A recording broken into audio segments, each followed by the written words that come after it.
This is First Encounter, a podcast exploring both the foundations and the future of historical romance.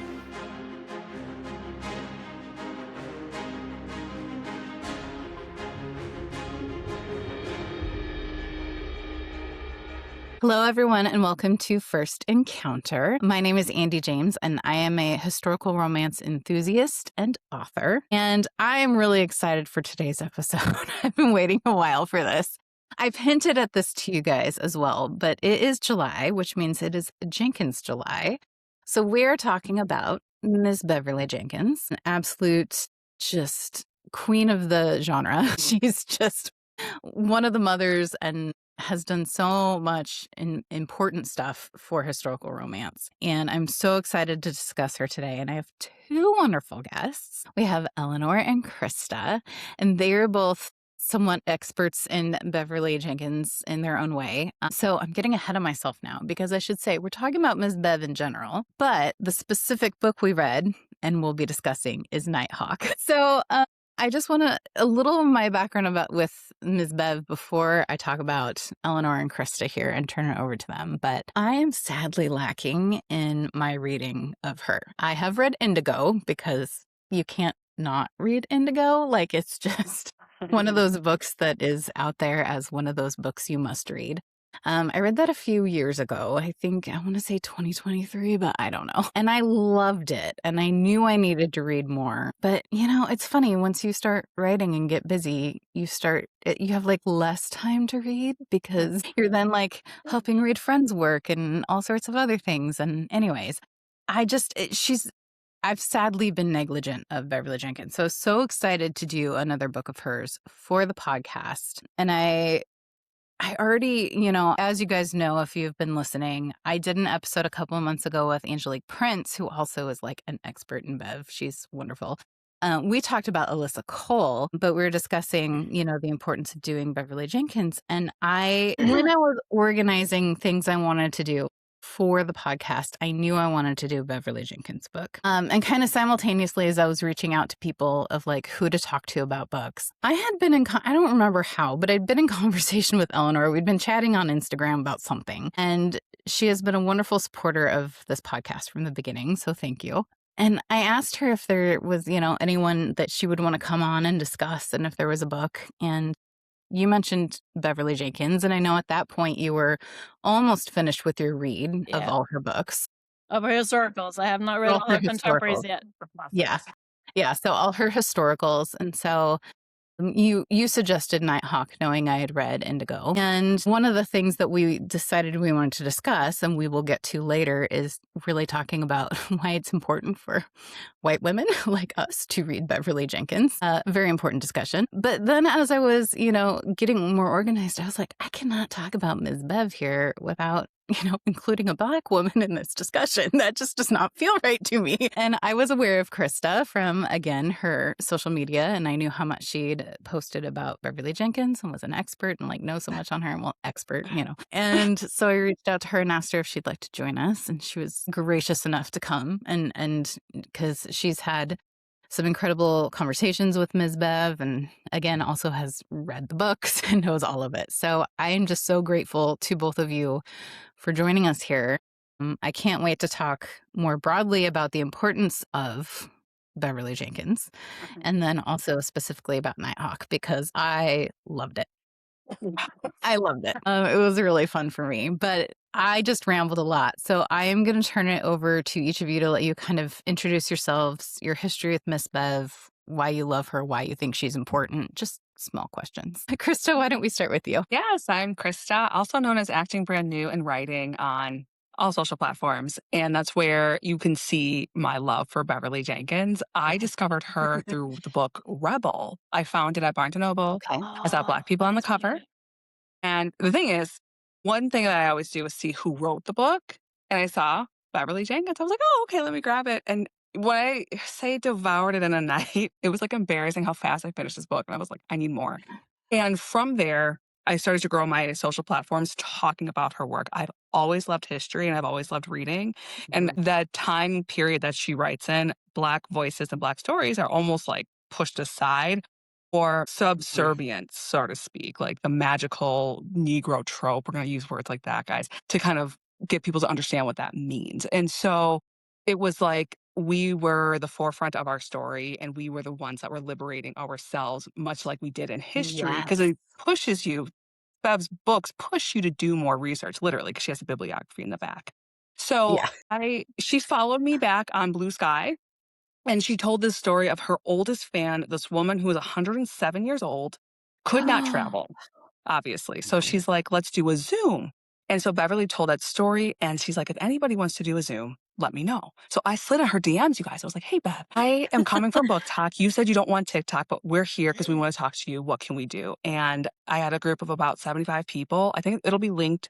A group of about 75 people talking to Miss Beverly Jenkins.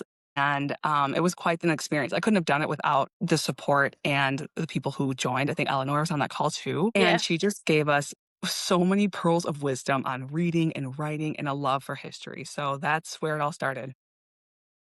Oh, it's great. So the conversation that Krista just talked about, that was recorded, and she sent me a link to the video, and I watched that prior to our conversation today. It was fantastic. And we're going to link that also in the show notes, so you can watch that yourself if you want. I mean, it's lengthy, but it is worth it. Yeah. She's just incredible. I mean, her experience, her wisdom. Yeah, she's such an inspiration. But anyways, Eleanor, why don't you tell us a little bit about your experience? I'm Eleanor. On Instagram, my bookish Instagram account is Eleanor Reads Everything. And yeah, so a few years ago on Instagram, someone recommended Nighthawk actually and Indigo. Like so I was like, oh, I've never heard of Beverly Jenkins. I'd been reading historical romance and then joined Bookstagram. And so I was like, oh, okay, definitely added to a list. So I actually read Nighthawk was my first Beverly Jenkins that I ever read. And then I read Indigo like right after that. So both two amazing reads. But also, as Krista said, you like read them in one night. You cannot put them down. Yeah. Yeah. There are lots of plot, lots of great story, lots of history, just lots of amazing characters. And then I was like, okay, I made it a goal. Then I want to read all her contemporaries. And then I looked at her backlist and all her historicals. I was like, oh, wow, she has a lot of books. So it's taken me a couple years in between other books that I had and work and life and all that kind of stuff. But so I recently finished reading all of her historicals, and it's a really amazing experience. And it is really fun to see different characters that pop up in different books. So like in Nighthawk, Preacher, like he is in other books as well. So it's really nice to see him get his story. Yeah, and as Krista said, I was on that Zoom call. It was just a really amazing experience. And I've had a couple really cool interactions with Miss Bev on Blue Sky as well, just chatting with her a little bit. She's always just so kind and gracious. But yeah, no, I think if you want a fun story and great characters, and even though the prose is, there's a lot going on in a Miss Bev book, they're not difficult to read. I find them very approachable in terms of approaching history. I love history. I think it's very important. I work in adult education. I've been a teacher for 18 years. So I think it's very important that people understand history, because otherwise we'll never move forward. And we see history repeating itself. And as Krist also said, lovely bibliographies. So a really great way to dive into history and read up more about it. Yeah. Yeah. Well, this is a nice segue into one of the things that I wanted to talk about is research, because this is something that in that discussion was touched on a lot. And you can tell just reading the books that she does extensive research. I mean, and her books are very grounded in real events, real people are mentioned in the books. And it's just this whole part of history that we know existed, obviously, but it's not the stories that are often told. It's not the things people hear, because we know our country loves to suppress that part of our history. And it's just, I think part of it is that, I mean, I don't want to speak for her, but just having listened to her and what I know of her from other interviews I've listened to on Fated Mates and whatnot, she wants to tell those stories, right? And she wants to allow people to see themselves in these books and these stories, because they're the things that we haven't paid attention to, that we haven't told. But I think also there is an extra burden on writers of color to do that research and to thoroughly ground their books in the actual history, because unfortunately they have to be able to point to it because people are going to question it. Like they do. I've seen it time and time again. Yeah. And I think this is something that I talked about some with Angelique Prince on our episode a few months ago when we discussed Alyssa Cole. And this is coming from someone who writes Regency England, which has a very, no one questions that because there's kind of an accepted, what was the word I'm looking for? I'm totally blanking, but there's almost kind of this fantasy world around it that is accepted by everyone. And so in a way, I'm writing the much less realistic thing, but no one questions it because it's accepted. And it's, I don't think it's very realistic that there's going to be, 5 dukes of marriageable age that are all single and are best friends. Yeah. But we're totally fine with that. That the second that you bring a person of color into that context or center a story on them, then it's, this isn't accurate. And it's like, give me a freaking break, people. Yeah. Anyway, I'm rambling again. I don't know where I was going with that. This is great. I will say, because I'm currently working on historical I romances. know you are, and I want to talk about that. Yeah. The stack of my library is like my best friend. The stack of like after this call, I had to run to the library for stacks of books because it's like a bittersweet double-edged sword because you have like, I always have like, I just say like in my brain, like my biggest, let's see, the biggest setback I'm having is like this made up white dude bro. Like, well, that didn't actually happen. Well, actually, that didn't happen. And it's like this challenge to like, well, I'm going to prove to you that it did. I decided to set a book in, 12th century Scotland with Black people. And I'm like, I don't know if there's Black people here. So if I'm ever in that position, because it's fiction, I'm not writing a reference book. It's fiction. I have a post that I can have Araminta come through with a dragon and Drakkar is my entire story because it's fiction. Okay. I never said it was true. And, I like to read like Tessa Dare, for example, Lindsay Sands are kind of like the whimsical white women that write just whatever. There's no historical context. There's no questioning of it. We're just here for a good story. So like I should have that right to just have a good story. And at the same time, as I'm doing research, I find out that there were actually Black people in 12th century Scotland. Well, now we need to tell their history. Now I need to pull my audience in to say, okay, so these people existed and this is how they did it. And this is how our characters are going to navigate through this story with them. Because at one point, Angelique is one of my mentors and I learn a lot through the genre with her. She's like, just write it down, girl. Nobody cares if it was real or not because we're writing fiction.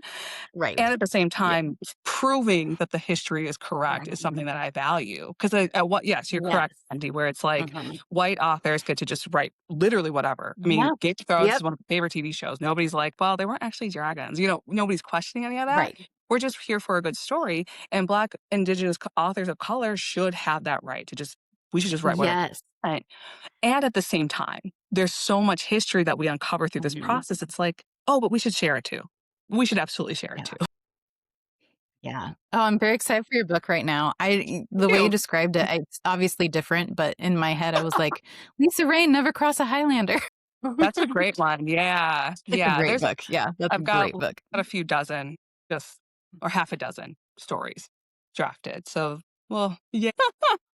Awesome. I love it. Yeah, I think like I grew up, so I'm South African, and I grew up at the end of apartheid in South Africa. So I grew up with doctored history in school.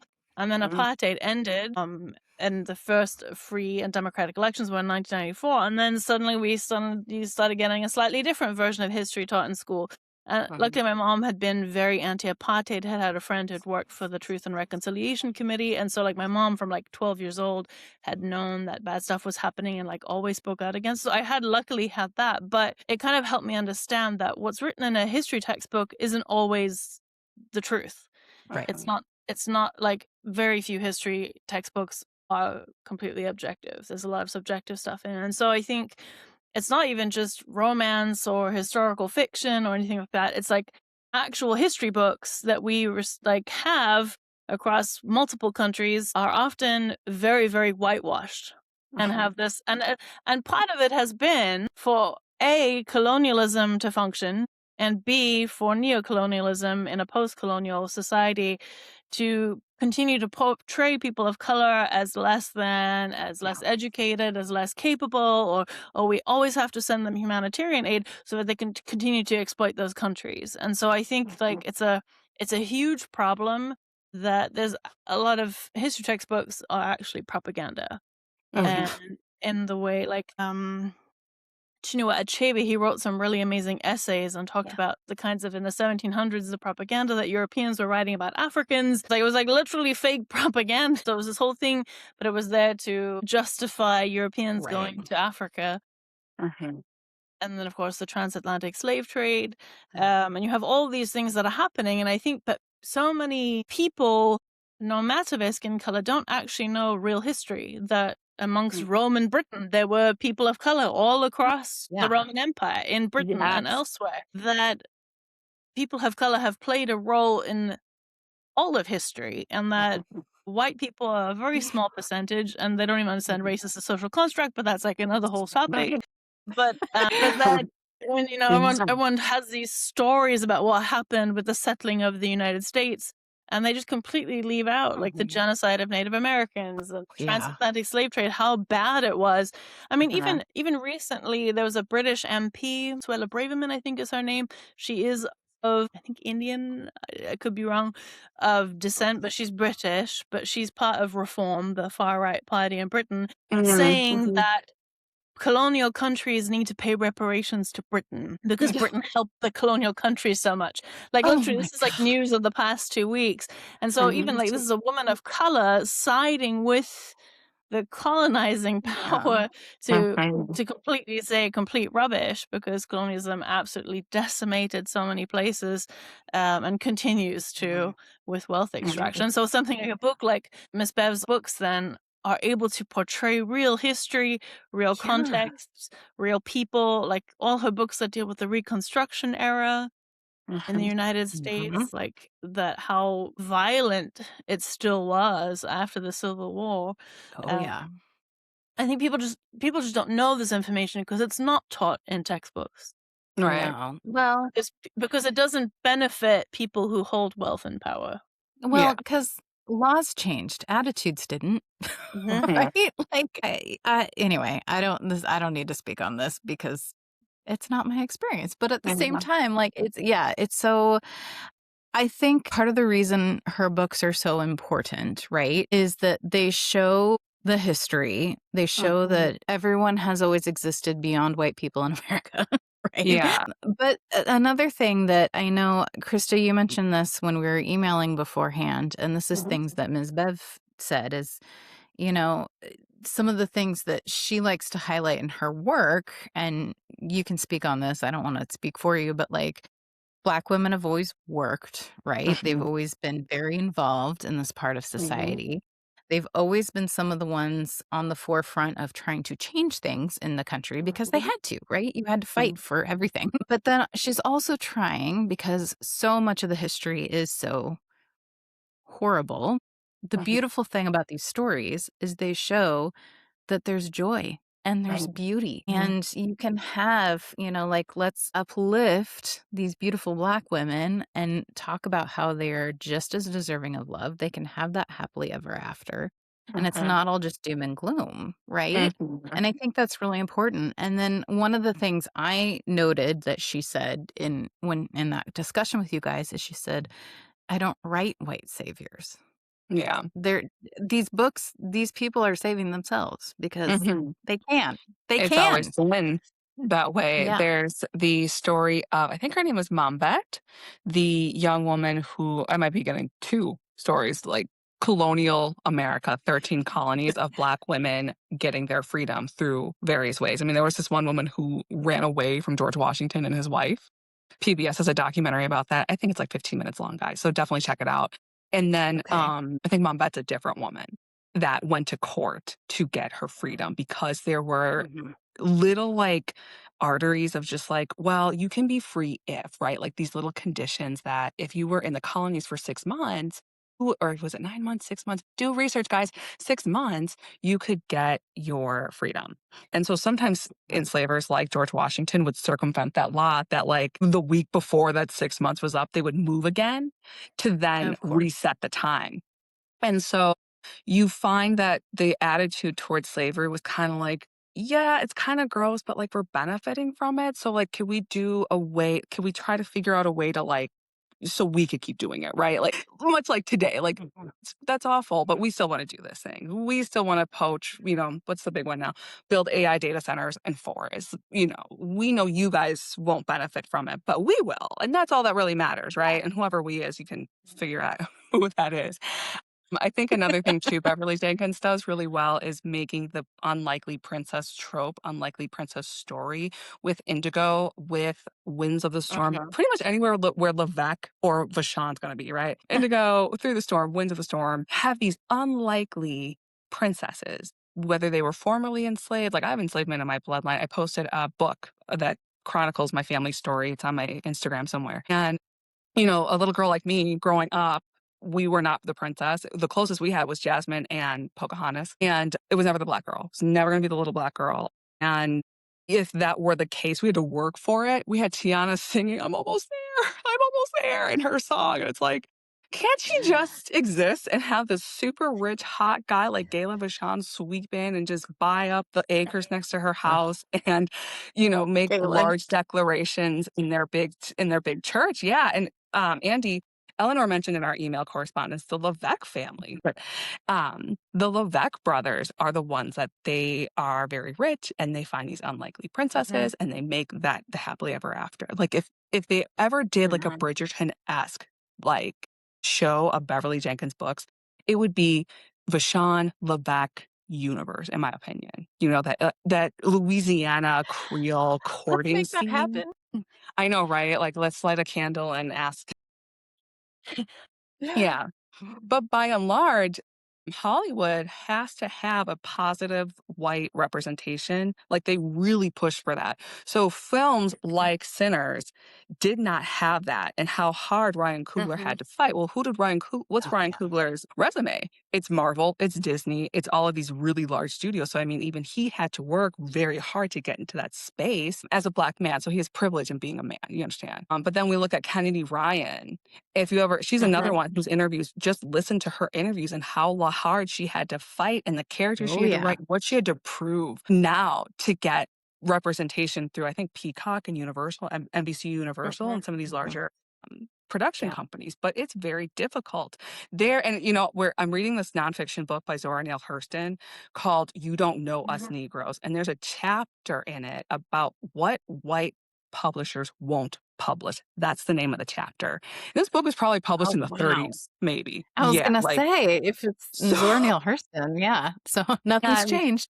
in the text, I'll summarize it real quick and pass the torch to somebody else. But in the text, she said that white people, regardless of how educated, how well liked the black person is, white people will always want black people to be in a subservient role. So either if you are a servant or if you're educated, you're still going to have some sort of subservient role in in white stories and in the white construct. Yeah. Yeah, no, I just one step back to the Levesque family. I Yeah. want Summer Blockbuster of Captured, which is like Yes. the founding father Levesque, and how he rescues his bride to be. I mean, it would be like it's like Yeah. probably a cross between like Pirates of the Caribbean with Such the a classic historical cover. romance, epic ships, pirates, like Caribbean islands, like And it they're would be literally utterly Caribbean. phenomenal. Like it's not Johnny Yeah, Depp with yeah, like a tan and eyeliner. These are literal Caribbean yeah, pirates because it takes place in yeah, like Saint Domingue and all these little chain of islands. Yeah, and he yeah. liberates slave colony. Yeah. Yeah, I think it Yeah. was make the most amazing summer blockbuster. I think it would just be utterly phenomenal. But I think all of Beverly Jenkins' books have a cinematic quality to them, Oh, or they would yes. just very easily adapt to like I could see a Western TV series with all of her Westerns, and Oh, yeah. the As I Levesque was family reading definitely. Nighthawk, I could just see the whole thing in Yeah. my head. Yeah, It's- very yeah. visual, like just really beautifully done. But yeah, I think this is something like then kind of back to some of Krista's comments. there's so much interesting history out there and interesting stories about people that I actually don't understand when white people don't want to read about it. Yeah. I actually like I don't like it baffles my mind because why would you not want to learn about Black history or Indian history or Pakistani history or history from Oceania or from South America or from indigenous peoples in the Americas. Like, to me, there's so much culture and history and knowledge and just amazing things that if the world were more open to that, it'd just be utterly phenomenal. Like today I actually just watched there's like an African, I think he's an archaeologist. I'm not sure. I don't know if he's like fully put out his credentials, but he talked about apparently there's this like idea that Black Africans never made a seafaring boat, but I've actually found that they just didn't do like nails. What they did is that they like would tie the planks together, like sew the planks together with coconut fibers so that the boat was like a little bit more flexible. So if they hit coral reefs, the boat wouldn't break, but it would bend so that they wouldn't like crash. But like that we've like neglected this because we just weren't interested in like white people weren't interested in finding out that history. And to me, I'm just like, there's so much interesting like architecture throughout Africa and many like African religions that were brought over with the transatlantic slave trade. But like there's so much interesting history and culture and medicine. I mean, in Uganda they were doing cesarean sections where both the mother and the baby survived long before Europeans did it. And I'm sitting here thinking like, why don't people want to know this? To me it's like amazing and wonderful and I think it's important. And if whenever I see a white person and they never read any Black authors or any indigenous authors, I'm like, okay, I know enough. I think our big majority is just the subtle conditioning received early on. My grandmother grew up in Jim Crow, Mississippi, and she talks about her experiences there. So for like how, for example, just like children's books would just have like the most offensively grotesque characteristic of a Black person. So, I mean, I just think early on, and even now, just the subtle subtext within our culture, I can pick out some of these tropes where I'm just like, okay, this is the Jezebel trope, or this is the magical Negro trope, or this is the what's the newest one now, the disposable Black girlfriend or disposable Black friend, where it's just like, okay, so you're going to be here to draw Black audiences in for the first half of the season, and then they're going to get rid of them. And I believe it's just like subtle conditioning because there are so many fascinating stories, and a lot of these stories are then re-co-opted to Avatar. What's the latest one? I can't remember, but there was a tribe in Southeast Africa that's like their whole outfit was on, I think they call the Navi, the fictional world of not Avatar, the last Airbender, the blue one. The blue people Avatar. No, they've definitely appropriated so much stuff. But the thing is, and we see this happen, and the best example I have for today's society is how TikTok was, when it was Chinese owned, was running circles around the other American apps. The American apps could not compete. So because they couldn't compete, they just tipped the game board. They were like, well, nobody gets to play anymore until I get my turn or until I get it my way. So it's like an entitlement, right? Because if we find out that West African sea pirates, again, I got a book coming about a West African sea pirate, so I did a lot of research on maritime boats in the region, okay? When we find out that West African sea pirates used to take, or not pirates, but just captains used to take long like trunks of wood and whittle them down into these massive canoes. There was a Portuguese sailor that was on one, and his account was hilarious because they went through a storm, and he was like, I was terrified because there was no cover. It wasn't like a ship like they had in Portugal, right? With the ships and the bow and the walls and the covering. It was just a canoe. But the way that they constructed this canoe, it protected the men who were rowing, and it also made it so it was like tumble proof just through this storm. You can't do that if you're feeble-minded. You can't do that if you're stupid. You can't do that if you're slow. And so a lot of the times what would then happen was these, European, well, they called themselves explorers, but they were just nosy. They're in everybody's business. Would retell the story. Would somehow find a way to retell the story that, well, there's no way that these Africans could do this. So it's the city of Atlantis, you guys. I found the city of Atlantis. Well, there's no way, like ancient aliens. Well, there's no way that these people could do this. So clearly an alien had to come and do it.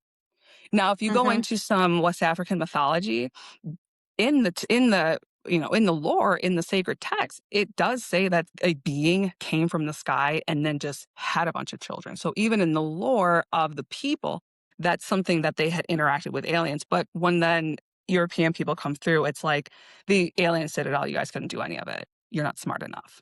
And it's just like tipping the game board. Like, well, I want my turn again. What's it? Yeah. It's the same with like the pyramids all throughout Egypt. Right. Anyway, Mhm. Sudan also has tons of pyramids, but like Nubians built the pyramids. Like Mhm. Black Mhm. Africans built the pyramids. I mean, they were ancient in Cleopatra's time. Like, so they were, Mhm. so this idea that the amazing architecture, astronomy, all these things, like this Mhm. idea that when you look at and you have there's all these just like amazing things that if you're interested Mhm. in the African continent, and then of course then the diaspora through the transatlantic slave trade and colonialism, that knowledge Mhm. came with them, how to grow rice, like how to Mhm. make sure that certain crops survived better. Mhm. That knowledge came with those people. It's not that the white people knew how to grow rice. They didn't actually.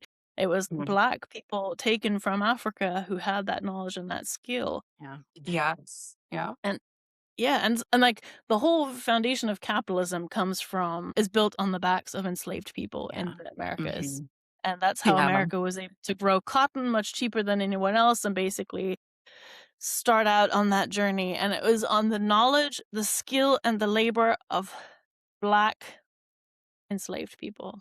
Mhm. Well, Mhm. and you were talking about, how there's so much history and why would we not read this? And I agree, but I think there's a special place for fiction in telling stories because you can learn all this history in a way that is so much more engaging and is going to bring you in, and you're seeing it through someone else's perspective. It's like you can almost, I mean, I don't want to be like, let's all self insert, but like you can kind of experience this through these Mhm. characters, right? Uh, And I mean, I think one of the reasons I've always loved reading, like I've learned so much through Mhm. reading in my life, right? And it's gotten me curious about new parts of history, new places, new cultures, new kinds of people. mhm. But I think, hopefully when we're reading about these new experiences of people that's so different from ours, and maybe it's not something we've ever experienced personally or thought of, like hopefully it Mhm. can make us more empathetic to Mhm. the other, right? Like, Mhm. and I think so. This is one of the reasons I love romance is because, maybe the reason you are picking up a book and reading it has nothing to do with the Mhm. context of the story or the history or the time or the setting. It's just because you want a good love story, but you're still going to Mhm. learn something through that. And I Yeah. think it's an easier entry point for people to start thinking about different contexts, Mhm. people who are raised in different ways and have different Mhm. histories and backgrounds and experiences that have led them to the point in their life, to the choices that they're going to make throughout the book, Mhm. and understanding Mhm. that. And Ms. Bev, I've only read 2. Again, it's criminal. It's criminal, and I cannot wait to read more. But, the 2 I've read, she creates such complex backstories for these characters. I Mhm. mean, one of the things I pointed out when I emailed you some of my thoughts about Nighthawk, which we can actually discuss the book specifically here in a minute. I do want to touch on Indigo first, but Oh. I loved that both Ian and Maggie, our main characters in Nighthawk. I think obviously you guys know spoilers ahead, right? We're going to discuss this book. Yes. But, Yes.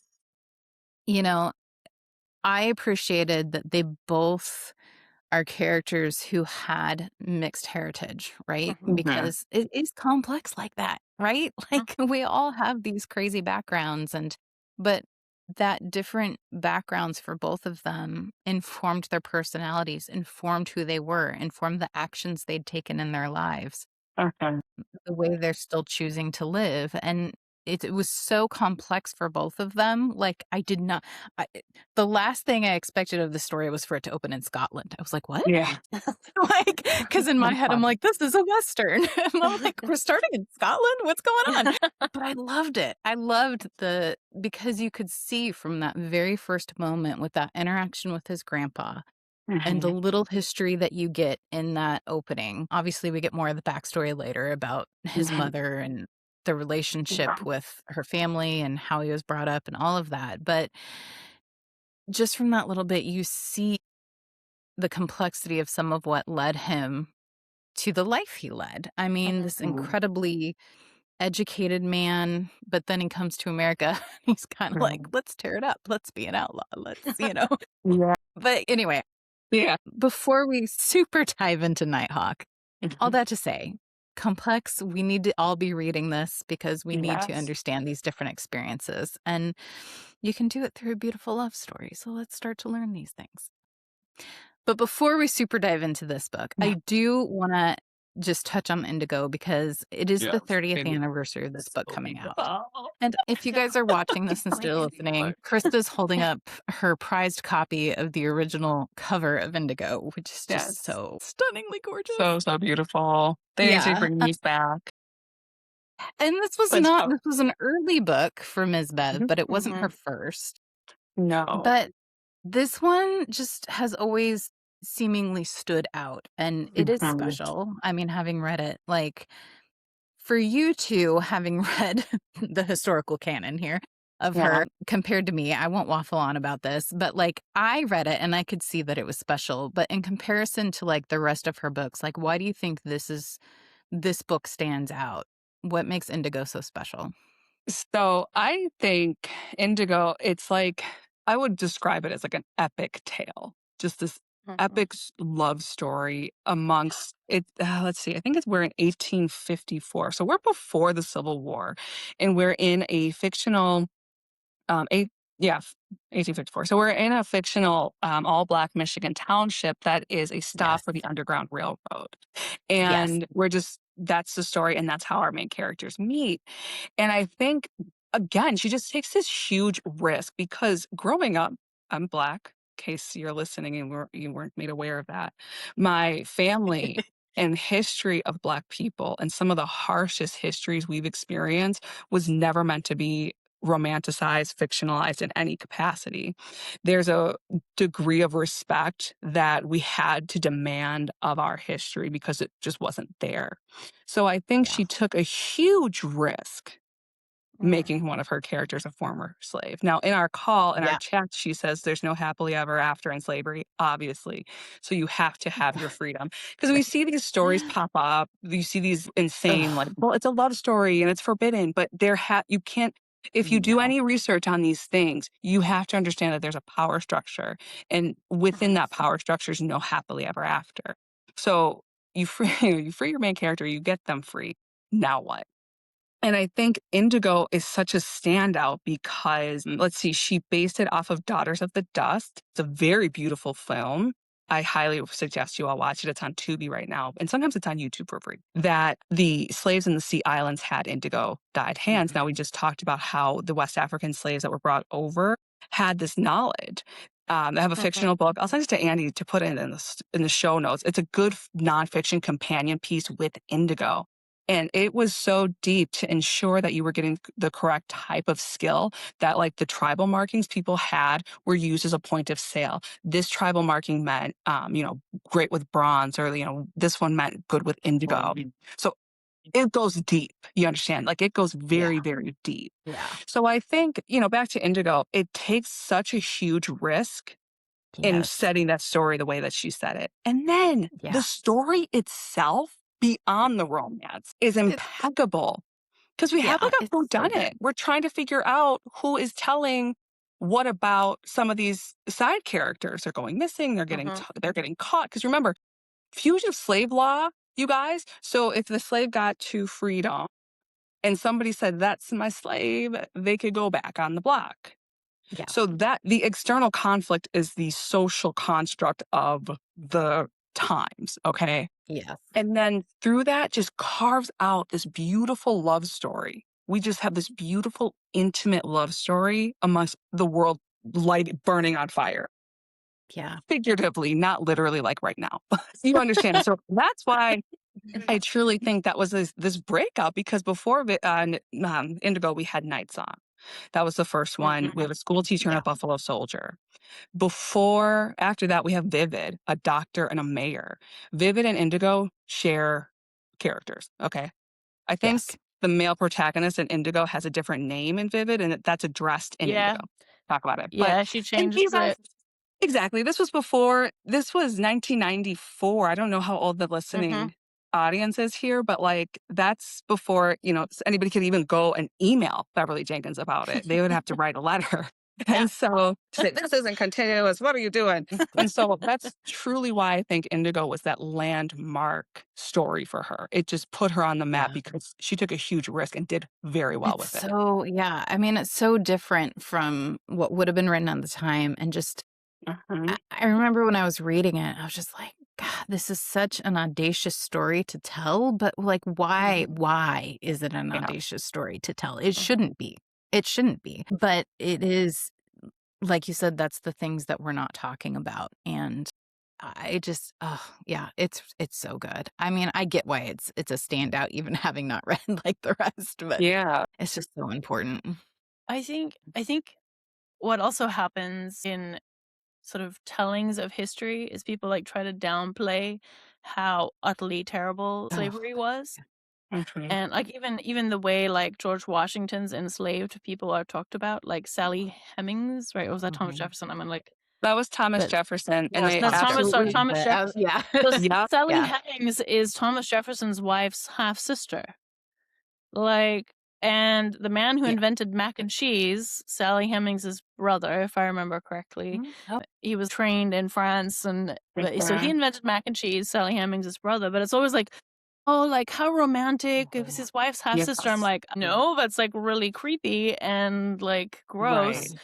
And so I think if you think of something like Indigo, despite this very fraught context that they're under, like there's the Underground Railroad that's going on in the book, there's the fugitive slave law, you have these horrible enslavers trying to catch people, you have this completely terrible context. Also, her parents, like her mother was sold down south, if I remember correctly. yes. And it wasn't, Deep Yeah. South. and And like her the family was father, separated. And so if you think about like if someone can like visualize for themselves, like while reading the book, what would it mean if my family were separated just because they were enslaved? Like it humanizes the context and helps people understand how absolutely terrible and abysmal and like slavery was. yeah. Mhm. And you have this awful context, and then in the midst of it, this like beautiful story with this beautiful love story showing like despite the horrors, there was love, there was connection, Mhm. there were real love stories because this really did Yeah. happen. People did Yeah. love each other and they had children, they had Yes. families, And they even started if families. And yeah. even if the Mhm. Yes, enslavers weren't all of that. recognizing it. And so it's this like juxtaposition that's just really beautiful and like hopeful. I think it's ultimately very hopeful. It's so, Yeah. yeah. And so Yeah. I Because I think think that's the what it's Civil War starts, or it's about to, like we're at the precipice of ye- that happening. And yeah. then Yeah. like Yeah, it's for a Choose Your Own Adventure Beverly Jenkins edition, Indigo to Winds of the Storm. What's his name? Winds of the Storm is Through the really Storm. good. Yeah, Through the Through Storm. the Storm, yeah. My man, I love him so much. Oh my God, Ramon Levesque. It's a good like play. It's a nice like you know next season 2, if you will, Yeah. of the Beverly Jenkins Season 2. universe here. I like it. But when it comes to Sally Hemings, I do not like how they always make it like this forbidden love. He wrote law. Yes. Like it would just Mm. be different if it was just like this random farmer named Thomas Jefferson who really loved this black woman and they wanted to be together. It's like the guy wrote law. Don't forbidden love me this because he longs to be with her and cared for her so deeply. Because if that were the case, people, he would have written the law so that she could be free. Yeah. Okay. She didn't have to Yeah. be with you. Yeah. And so I always like to throw that in there because I've, I just know. general research on how some of these relationships work. And through the books that I'm writing, I'm coming across a lot of like the forbidden love of Sally Hemings and Thomas Jefferson. It's no, icky, It's icky. Well, and like it's not like she was like a young teenager. Like Yeah. and reading all this right now, like right after, the 250 America celebrations and everything. And it's, Mhm.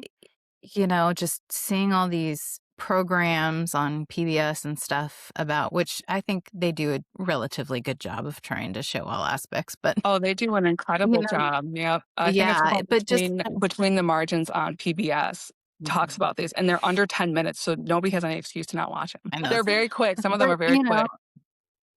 yeah, it's like we just ignore. I don't know. I guess I've just been watching these things where they're discussing and revisiting the Declaration of Independence and the Constitutional Congress and writing of our Constitution and, all these issues and the fact that we couldn't write out slavery, and we knew it was going to be an issue, and it was kicking the can down the road, and it was, and it's just so frustrating that we don't talk about that. And I was thinking so much too, Eleanor was talking earlier about the archaeology and what we choose to research and uncover and study.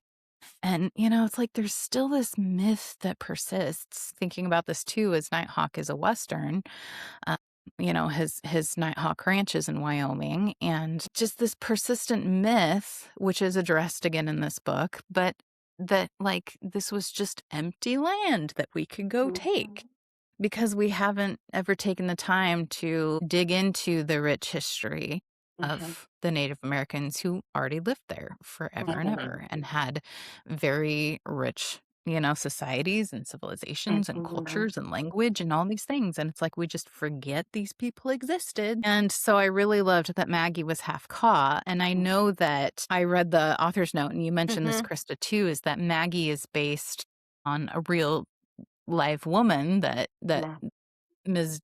Bev met, who was half Kaw and half Black. And, I just so appreciated because that's one bringing thing that in. about Indigenous history and African American history. They intercept always. Yeah. And through my family tree, I had like mixed, like biracial ancestors who were then just grouped in with Native people and then were marked on the Trail of Tears. So like a bunch were born in North Carolina and then died in Oklahoma. And the years in which of their lifespan were throughout that trek. So as a Black historical romance author, I can't, who writes in, some of my stories are taking place in America. You can't, when you're doing the research, Native people are just going to be there, regardless if you want to try to write them out or not. But again, it goes back to that theory of tipping the game board. We don't want Mexican, Indigenous, Black people of color to be the cowboys and the cool Wild West dudes. We want John Wayne. My grandfather loved John Wayne, growing up. And again, it's like tipping the game board. Well, I want to be the cool cowboy with the hat. Why can't I do it? And so I do like that with Nighthawk, we're getting these complex stories of Ian's mixed ancestry. Well, he's categorically Black. And then Yes. Maggie's mixed ancestry, where she is confronted with her, her lot in life, where the parents that guided her through this are now gone. And now she has to kind of pick up the sticks, pick up where she left off, and make the best out of a bad situation, because through no fault of her own. If she were white and orphaned, would it fare a little bit better for her? Right? I don't have that answer. I don't know. I don't know. Yeah. I mean, honestly, it's just, I don't know. Because, and at the end of the day, she's a woman. So there's like cross sections of privilege. yeah. Well, even that, like, she wouldn't even be given a fair trial. Like, there's just like no way on earth that she would receive a fair trial in the context. The guy is trying to assault her, and she like knocks him over, and he hits his head on a table and dies. She knows that this will just not end well for her. And she's very lucky, and even if the sheriff's not so nice, but that she's gonna try give her a fair shot of things. Yeah. But it's just this kind of like, oh well, like this. If she had been white, like there would have been a fair trial, but she isn't given a fair trial, and it is by the fate of the book that she is able then to escape hanging. And it's not her fault. Like, it was self-defense, and she didn't kill him. The guy fell, but and so it sets up this whole context for her, and then Preacher to like cross paths, I guess, because he is still intersect. a Marshall, and that intersect is really important, but also how she's perceived by all the people around her, especially when she's been like literally dragged through the dust and the mud and has scratches and things. Like, she's just treated so inhumanely until she's given a chance to like show her humanity, show her how strong she is, and what a good match she is for Preacher as well. She's such a badass. Like, I mean, she's just been through it. She's had to make hard choices in terms of survival, but she fights back. I mean, we keep hearing these stories, like as they're traveling and they keep running into these people from her past, and these stories Yeah. emerge about how she has challenged, like, she's not just gonna lay down and take it, Yeah. M she might need to move on, but before she moves Mhm. on, she's gonna, like, raise a little They're gonna hell look and let back. you know Yeah, about it. Like, absolutely. she's gonna dump your pee on your bed, like, she's gonna Yes, the I flaming just hot. yeah, Yeah. I loved it, and I loved that he loved it, right? Mhm. He's like, "This is a fiery woman," and there's a Mhm. couple times in the book I mean, I mentioned this there's a powerful scene kind of, I think, mid-book where they're in Abilene, Kansas, and he's left her with the sheriff thinking that Mhm. things are fine now, right? Thinking that, like, they got word that her charges are gonna be dropped, they just need Yeah. it to be official and everything, and so he thinks things are fine, he feels okay leaving her, and then that sheriff takes her to a saloon, for lack of a better word, I don't know, to perform, and she's not necessarily gonna be prostituted, although it could be, and there are other people, but she needs to perform, and and so he saves her, and you could argue that their first encounter on the train, he kinda saves her too. But she can kinda save herself, like, she's in a hard Mhm. situation, she needs help, but she doesn't like, she has been saving herself for years, but Yes. I appreciate her so much in this book. She's amazing, and I think I don't know, when I went into this book and we can talk about this, that this is a very famous cover for this book, and I know in the chat Yes. that I watched, Krista, Yep. you mentioned that this isn't one of your favorites because it's the only one. Like, So, where's the she's again, if ladies? you're watching Yeah. Like the yeah, ladies. We want the yeah. ladies. I love This the is like embrace, yeah, but it's like the only cover where it's just the man, right? Yeah. the And, I backstory. mean, let's be real. It it's a hot cover. This is a Oh, beautiful yeah. man, right? He's not a bad looking man, but I'm just like, where's Yeah, Maggie? It would've been really yeah. nice to Where's see But them, Maggie? where's Yeah. but Maggie? Yeah. And so it's just interesting though, because coming into this book, I didn't know much about it, but Mhm. like I know this cover because it's like, such a well-known cover because again, he's a Yeah. beautiful man. And you can kind of tell from his attire and his cowboy hat that this is like going to be a Western set. And Mhm. so I don't know, I guess in my head with that cover, like, I'm thinking it's gonna be I mean, of course, it's Miss Bev, and we're gonna center our Mhm. beautiful women, but I just was like, he was the prominent figure in my head when I started reading, like, it's this Yeah. male-centered and so I just loved meeting Maggie, and I'm like, "No, no, no, no." I mean, Preacher's awesome, and they're a perfect complement to one another, and I loved their relationship, but I'm like, "She doesn't need him." He does not. I love I really do like that dynamic, that aspect. Very rarely do we Yeah. have a female protagonist in the Beverly Jenkins universe that's gonna fold Mhm. early. Like, we have this common joke Mhm. in our book club that, like, this book would have been 2 chapters long where she really makes these men work, but at the same time, Yeah. and I think that adds value to the books because one thing that's irritating is a docile female that just folds. I don't want to read that. I want Yeah. him to work for it. I want him to suffer. I want him to be in puddles by chapter 10. Like, woman, what more do you want from me? I Yeah. love that. And yeah, Maggie is such a spitfire. And I think she either was always going to be like that or she had to be. Like, was she Mhm. Yeah. born this way or was a victim of circumstance?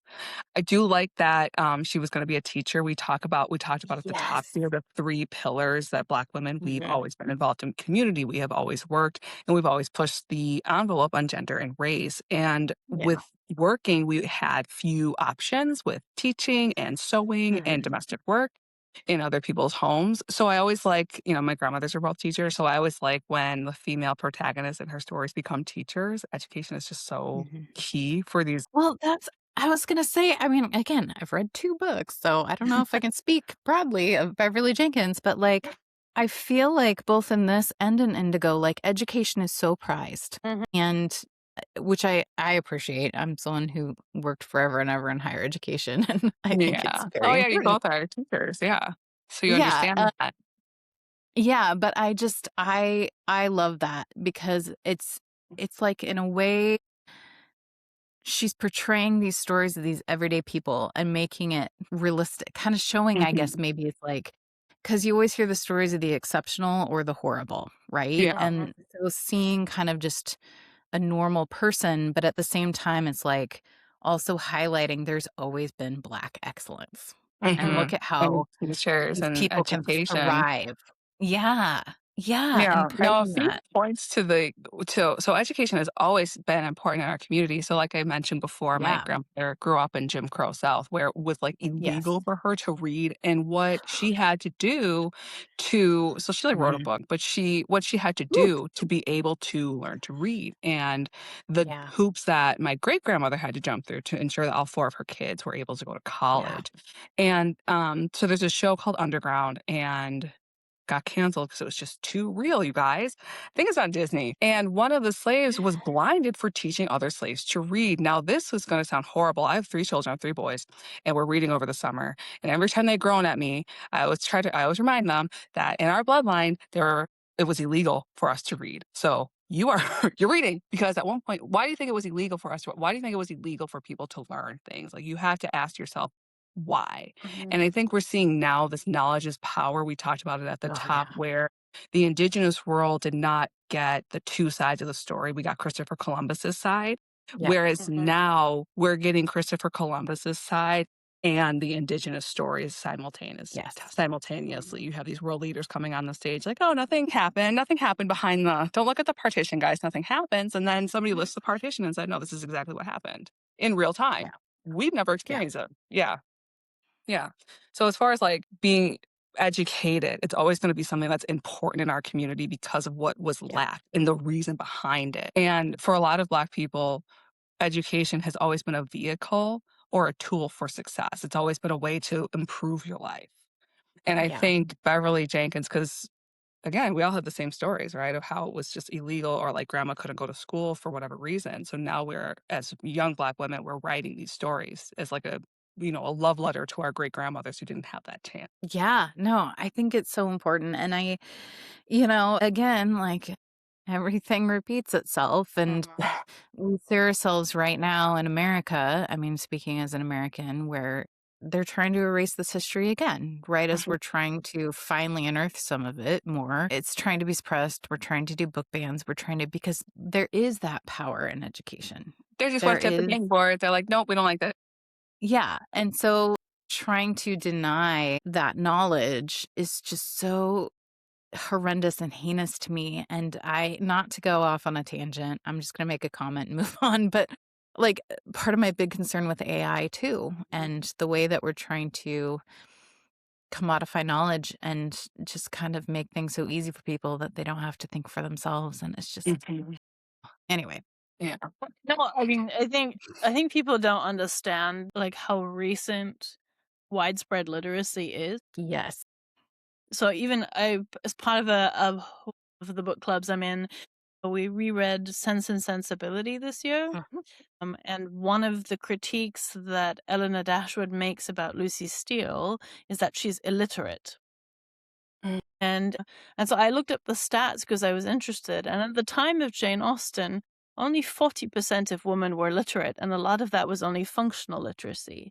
So if you think that's like late 1700s, early 1800s, only those who were in the upper classes, who were privileged financially and had money for education, would get their children educated, most likely boys, not always women. So that even Jane Austen in her time, it wasn't an everyday thing that women were literate in her time period. I mean, I know that, so like Elizabeth Gaskell and Charles Dickens fought very, very hard for universal schooling. Like that's really the first time that people of the working classes had the chance to go to school and become literate. So before the 1800s, large portions of society were not literate. And then you have on the added thing of then colonialism not allowing people to be literate, which definitely happened in South Africa under the apartheid government. Black people were deliberately not educated so that they would only have the choice to be a laborer of some kind. At the end of apartheid, 80% of adult South Africans could not read or write. This happened in the United States with all the laws not allowing people to write, people being sent both in Canada and in the United States to residential schools, like not being able to keep their native language, and limited literacy. We have this with all the Gaelic languages in the British Isles as well. So like literacy is always a tool of, or like withholding literacy is a tool of oppression. Oh, And And I think that's something Miss Beverly Jenkins and her characters, you definitely see this like drive and knowledge to want to be educated and understanding, showing the Mhm. importance of it. And it isn't, I don't think it should be a throwaway comment. I think the rise of generative AI is a problem, and I'm seeing it in my classes and my students.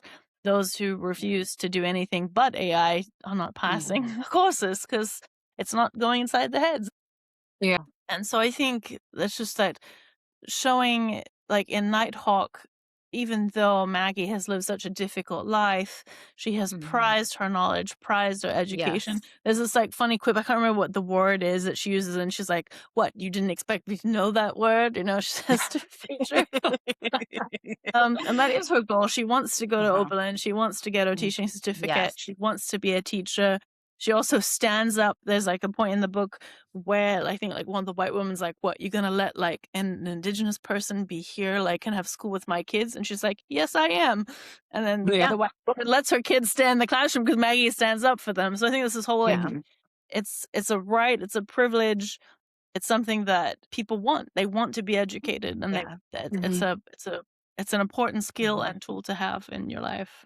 Well, and it's Absolutely. interesting too throughout the book how many times y- you touched on this earlier, I think, but how many times Maggie is underestimated by everyone around her. Yeah. Part of it, early on has to do with just her appearance because she has been dragged behind a horse. She's been traveling. She's been all these things.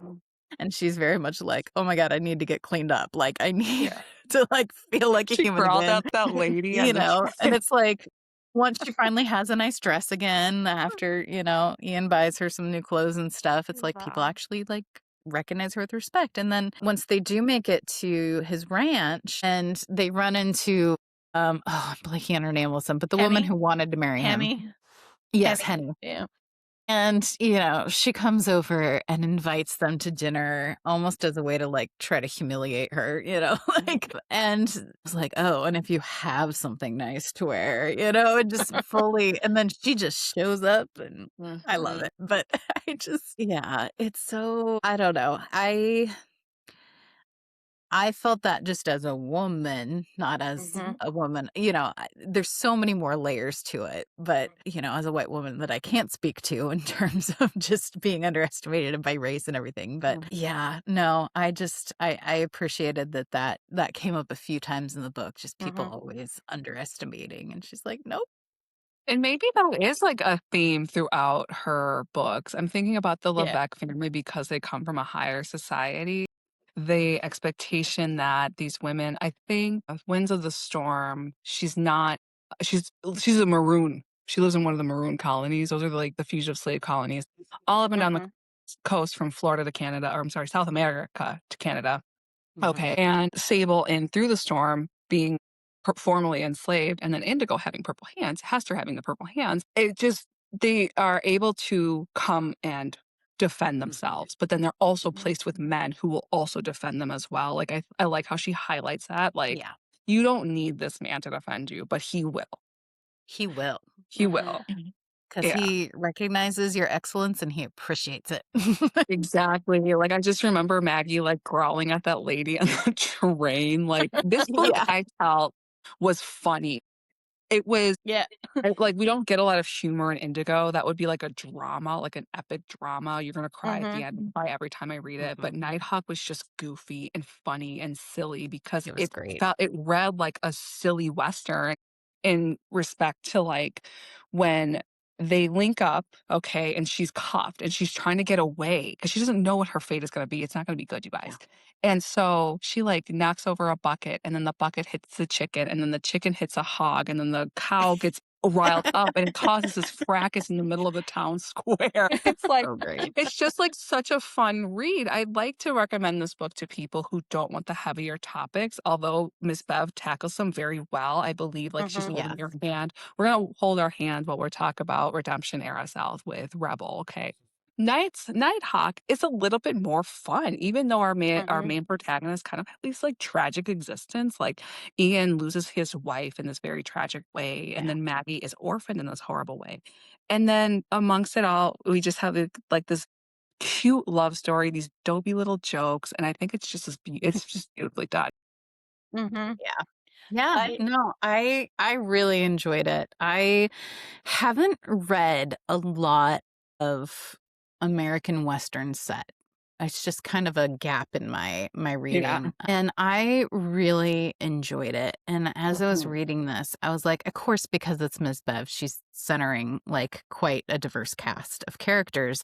But just the very setting of it being in the West lends itself naturally to having more diversity included. And I really appreciate that. And I need to read more. I need to read more Ms. Bev. I need You to read. absolutely do, and Yeah, let Eleanor and I know, because I know.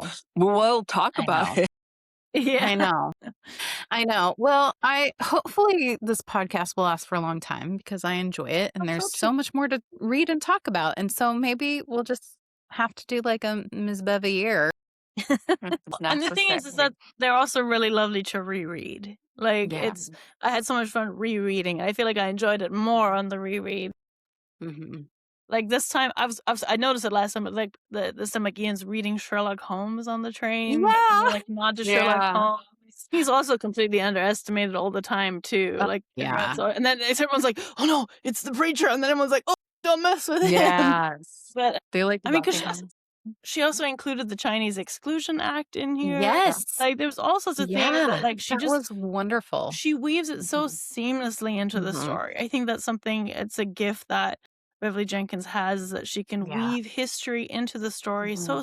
seamlessly that you don't even like realize that you've learned something, or Mhm. even if you knew about it, like it contextualizes it even more. I think she Mhm. uses the term edutainment.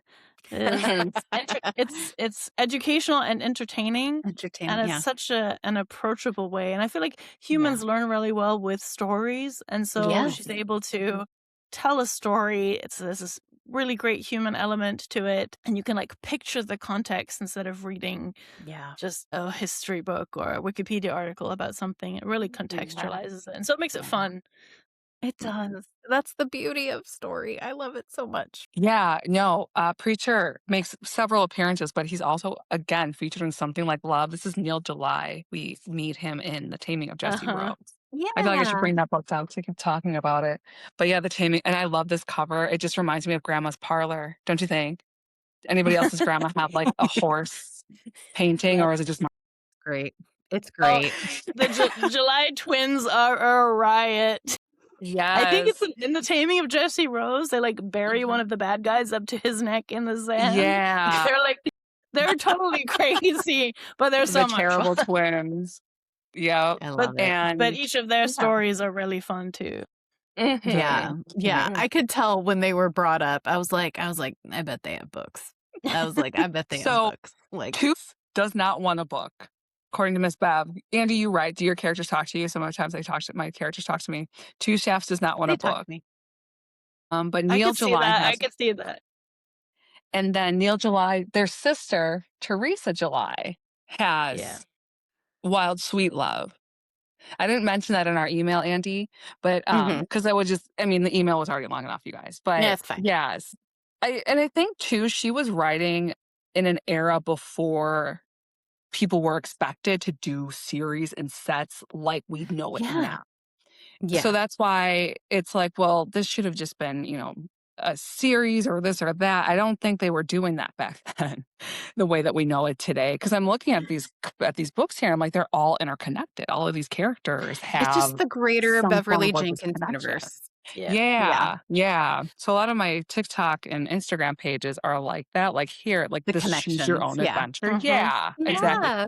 For the I ADHD know. reader, because she suggests publishing order. Yes. I saw I like that. choose your own adventure, right? So from Indigo through the storm, Rebel, all of that. Like Yeah. I read them without knowing they were so interconnected, and then I was like, oh, okay, well, in my reread, maybe I'll do them in a specific order. But Mhm. That's yeah, fun. there's another whole like the Grayson family, I think or it's like or is it the Yes. town Grayson? There's like the whole thing. I think Grayson Groves. Grayson Grove. That's it. I think. And then there's also her Paradise, Wyoming. So like this is one of my other physical ones. I've got Wild Rain. Yeah. That Yeah. series of that interconnected group is also really fun. I mean, they're all fun. Like, Oh, that's the thing incredible. is even is it Always and Forever where Jake Reed, like the hero is a total idiot, but we love the heroine. Both Krista and I have talked about this before. Yes, yes, yes. A Chance at Love with A Lorelai Chance at Love, Winters that's the one. Yeah, and Always and Forever Farmer is another Jake. connected one. Yeah. I Farmer love that you Jake. have all these. I love that you have all these. So Farmer great. Jake is like a Rube. Like, I swear to God, this is the only book where I was rooting for it to not be a romance. I'm like, just make it women's fiction. Because he is like depth. Like, I have no other way to describe this guy. He's just like, he's a Capricorn male, in my opinion. As a Capricorn female, men are just horrible. And I'm a just Capricorn stubborn. female. Hey, okay. So, the men in our sign, stubborn, hard-headed, traditional, and that's exactly who he is. He's now, or his nieces are orphaned, so he is like their dad. And he's like trying to find them a mom. The lady he chose, they don't like. So they go and find Lorelai Winters, who was I part of love a it. wagon train of mail order brides to Hanks, Kansas. And those books are Topaz and Always and Forever, right? Yeah. So she's this gambler lady, and women don't gamble. She's super rich. She's super flashy. And then you have like this dud farmer Jake, and he's so annoying. But it's a fun story. It's a slice of life. I'll warn you, if you went from Nighthawk to this is like sitting in a jar of honey. It moves really, really slow. We are in sleepy pig town, Yeah. farmer town at Hanks, Kansas. I But love it. she's so fun. It's like, Yeah. she's just, Yeah. she brings the party. That's fun. Because, yeah, Nighthawk is just like boom, boom, boom. It is just go, go, go. Yes. Like I mentioned in kind of some of my thoughts to you guys after I'd finished the book, I was like, I mean, it worked as one book. This is not a complaint at all because I loved it. But I was like, oh my God, this could have been 2 whole books because there's like almost this divide. I mean, which makes sense. Other books are this way too. Like, again, this is not a complaint, but it's like so much happened just like on the journey to get to his ranch in Wyoming, and they're falling in love, but they get married at the end of that. And so it's almost like that could have been a whole book. Yeah. And then like you could have easily expanded the whole experience of them at the ranch because there's lots of intrigue then too. And I mean, she ties it together because there's some, overlapping villains and things. And it's wonderful.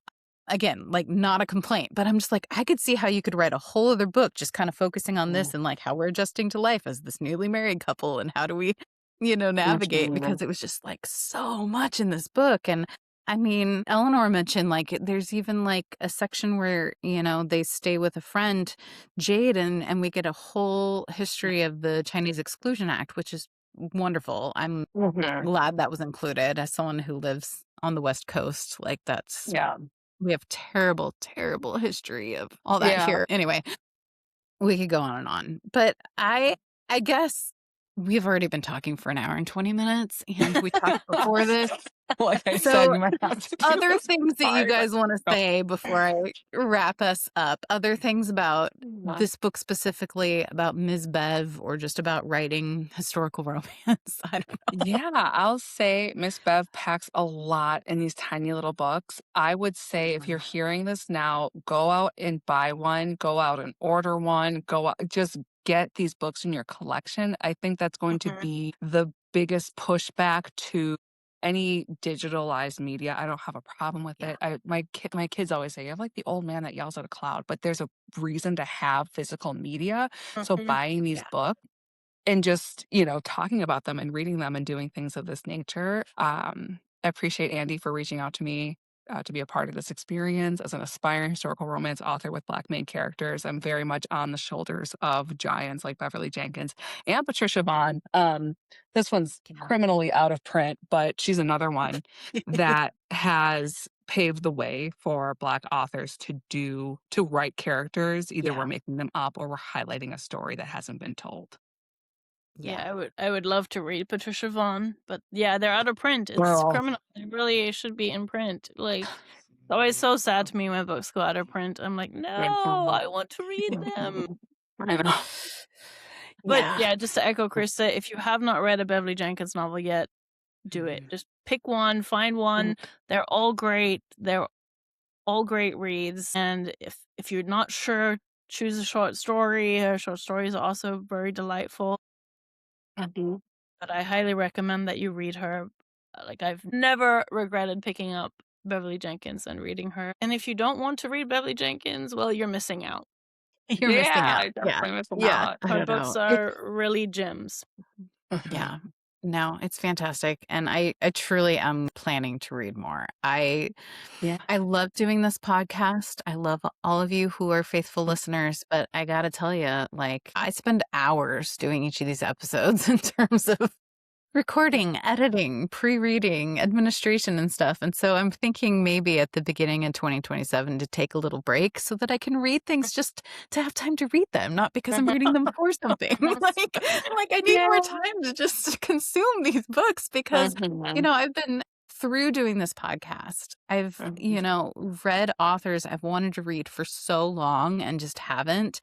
And now I'm like, but now I need to read more of them. And I just haven't had time. And it's criminal. But Yeah. I just thank you both so much. Eleanor, I'm glad you suggested doing this. I wanted to do a Ms. Bev anyways.